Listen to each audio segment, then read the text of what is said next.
The day is finally here. The Galaxy S26 Ultra has arrived. And honestly, it brings more changes than most people were expecting.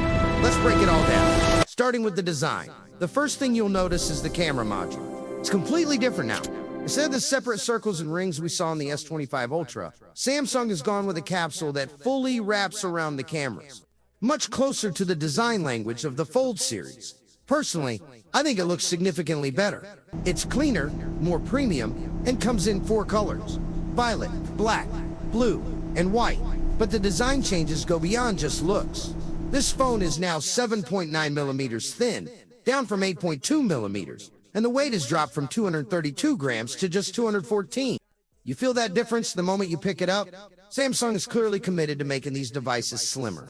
The corners are also more curved, making it more comfortable to hold in a surprising move. Samsung has switched from titanium back to aluminum for the frame.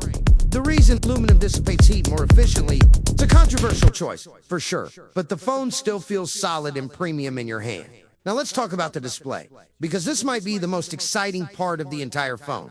On paper, the specs look familiar. 6.9 inches, dynamic AMOLED 2X, Quad HD+, up to 120 Hz. But there's a brand new hardware feature called Privacy Display. When you activate it, anyone looking at your screen from the side will see almost nothing. It just looks dark and washed out. But when you look at it straight on, you barely notice a difference. No iPhone has this. No competitor has this. It's completely unique to the S26 Ultra and baked right into the hardware. The S Pen is still here, integrated into the body, and great for notes and editing. Moving to cameras, the ultra-wide stays at 50 megapixels, but the main camera gets a big upgrade. Still, 200 megapixels, but the aperture jumps from f1.7 to f1.4. That means 47% more light coming in, so low-light photography is going to be noticeably better.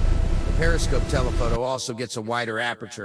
One thing to watch is the 3x telephoto, which has a slightly smaller sensor, so we'll need to test that further. The battery stays at 5,000 milliamp hours, but charging gets a meaningful upgrade to 60 watts wired, promising 75% in just 30 minutes. On the software side, One UI 8.5 brings smarter Galaxy AI. You can edit photos using plain text prompts, and audio eraser now works system-wide, even on YouTube and Netflix without an internet connection. Under the hood, you get the Snapdragon 8 Elite Gen 5 4 Galaxy, a larger vapor chamber, and up to 16 gigabytes of RAM. So that's the Galaxy S26 Ultra, thinner, lighter, smarter, with a display feature nobody else has.